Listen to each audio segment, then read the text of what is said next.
So కోడ్9 లో ఏ విధంగా skill 90 days ఉండే అవకాశం ఉంటుంది అంటారు? మిమ్మల్ని ఏ విధంగా అప్రోచ్ అవ్వాలి అంటారు? ఇక్కడ స్కిల్స్ అన్నది ఓన్లీ సబ్జెక్ట్ మాత్రమే కాదండి. సబ్జెక్ట్ తో పాటు వీళ్ళకి కమ్యూనికేషన్, యాప్టిట్యూడ్, రీజనింగ్ అన్నవి చాలా ఇంపార్టెంట్.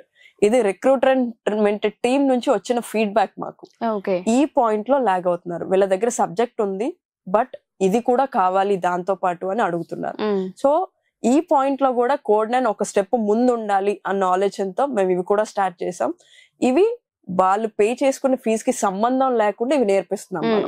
కమ్యూనికేషన్, యాప్టిట్యూడ్, రీజనింగ్ అన్నది మనం మాట్లాడుతున్నాం. ఇవి కూడా వాళ్ళు యాడ్ చేసుకుని దాన్ని యూజ్ చేసుకోవాలి. చాలా మంది ఎలా ఉన్నారంటే స్టూడెంట్స్, మాకు అవి వచ్చినాయే కదా, ఇక్కడ క్లాస్ అటెండ్ అయ్యి మేము నేర్చుకోవాలా, ఇజ్ ఇట్ నెసెసరీ, మాకు అవసరం లేదు అని ఓవర్ కాన్ఫిడెన్స్ లో ఉన్నారు.